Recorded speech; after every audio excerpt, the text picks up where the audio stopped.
So, ayun guys, pupunta kami ng Butterfly Eco Garden, Tribal Village po. So, from Palawan.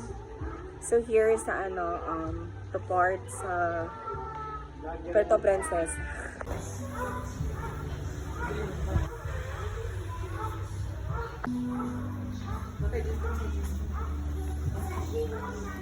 Our entrance fee here. So, yung entrance guys, 60 pesos, right? Ayan. 60 pesos, Katrina Gray. 60 pesos yung entrance guys. So, papasok na kami dito yung ano. Papakilala ko muna po sa inyo, papakita sa inyo yung Palawan Kita po. Which is the blue one, also properly known as a Tempican. The blue one is a male, and the brown one is a female. Dahil sa kagandahan ng So, ayun na yung entrance guys here. Ayan. Daming butterfly. Ayan. So, ganda. Website na po kayo sir. Dito po. Tayo po kayo sa Tropical butterflies of the Philippines. Ayan. Nandito natin kami sa loob ng Encantadia. Cheers. Yan guys, alam niyo dito yung crocodile here. Baby crocodile. Ayun siya. Si Russell. Charis. Then, kakatapos lang namin sa baby crocodile guys. Nandito na naman kami sa Palawan Burkat. So, ito yung Burkat. Yan. Itsura niya. Ayan, yung mga Burkat guys. So, tulog. Tulog siya. Ayan guys, yung Palawan guys na tinatawag nating Babaramu pag sa Tagalog. Ayun yung Babaramu. Babaramu is here. So, ayan. Ang ganda mga para-paro guys here. Parang ako, sobrang ganda. Laki ng ano mo. May isda rin. Females are dominant or bigger than males. And scorpions are beautiful creatures because the good thing about them, they balance the ecosystem. They feed on insects like cockroaches. Males are smaller than females. Females are more dominant. They get up to 6 inches long, bigger than males. And scorpions, again, are also terms for this. So millipedes are indicators of a healthy soil. Their dropping serves as organic fertilizer. We just don't allow visitors to touch these guys because if you accidentally, sometimes the young ones are food for them because they think that's an insect. And the other reason is that they are more aggressive. You can hold an adult, not the young ones. Sorry, but it's not meant to do it. We're just more aggressive compared to the adults. Stay.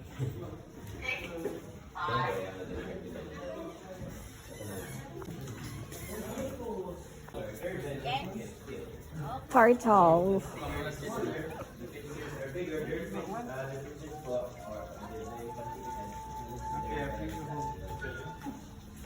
I've been stung before 4 times. So, ayun guys, here. Yung mga souvenir. Daming souvenir dito guys kung gusto nyo mag-avail. Ayan. Ayan guys. Iba parang tinatawag nilang manubo. You will meet Parang manubo the lang pala people guys. who made all these products. Anika, bakit ba?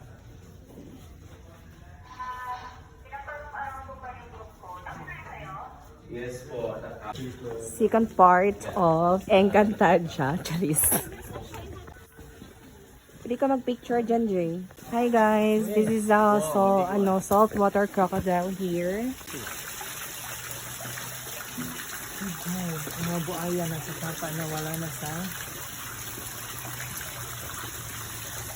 Crocodile is here. Guys, ang crocodile na ang bang.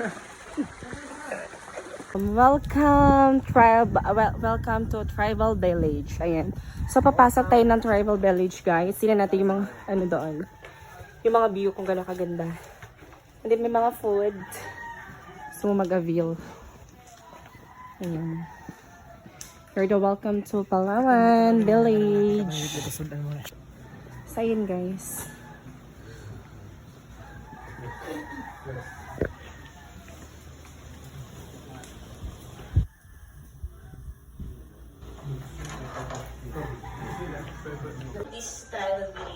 Here to meet one of indigenous people here in Palawan, and they call it Palauan. In the middle of Palawan, we have three major tribes. The first one is Tagmanoa, the second is Batak, the third is Palawan.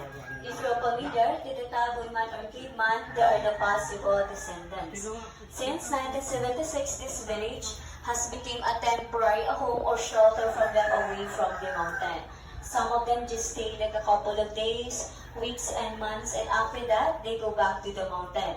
And another set of family, that they go down here to the village, bring their own product and sell to the souvenir shop back at the garden. And also this livelihood programs for them because we found out and we noticed the tribe culture and tradition are slowly disappearing because of life modernization. And this program, we're able to encourage them to continue to practice the culture and tradition by sharing to our local guests and also foreign guests. So no worries for moms or some of them can speak and understand Tagalog because they have access to education. Bagtik mo! Can you just hold the bagtik and pass it to everyone? Takhawaman po yung bagtik at pakipasa mo Dengan sa gasram mo patin boktek, pagsabi kit bujang gasram mo. That one is what they call kind of sticky in liquid. It after popular months, they form hard like that. Bagtik is the main ingredients for making nail polish and also varnishing paint. Besides of their source income, we use it a lot from their product. Bakit mo? And this one's their native backpack. We call it Baki. Baki is for carrying that it's made from a knife. That's kind of durable. Some of them can carry like 30 to 50 kilos up and down to the mountain. They set it up and the product does it for. Gimbal. Gimbal is made from the hollow wood, which they carve, as you can see, on top. Covered of animal skin or cow skin or balat ng baka. And the bigger one is what they call agong. And the smaller one is what they call sanang. This three set is what they call basal set. And also back at the mountain, if they hear the echoes of agong, it means they're communicating to the spirit of their ancestors. But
instrument is what they call arudin. Arudin is made from the wild palm tree. It has a beeswax to adjust the sound. You're going to play true vibration of their mouth and create an amazing sound.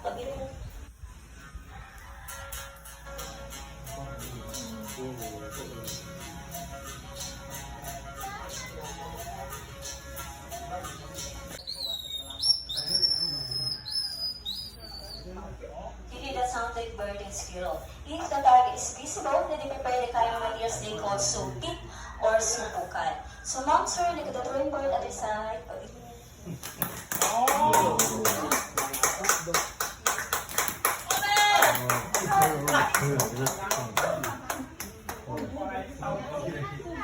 And that's how, yes.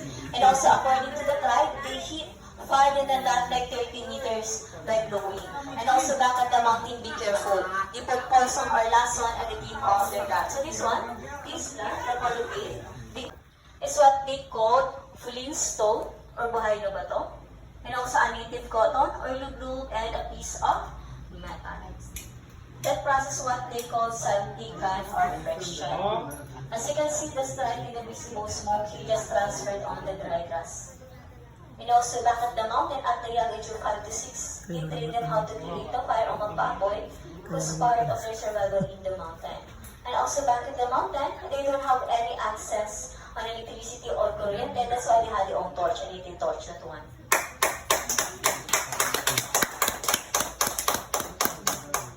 It will last like 3 to 5 nights, depend how you use it, and just a little bit longer. And also, they didn't even try to smell as well. Oh, It smells like incense or incenso or ikamanyan. It smells so nice, mabango. It's from the sap or resin or the tap from wild pili tree. And also, bakit tagayin at the so many shop, this is Calaban products.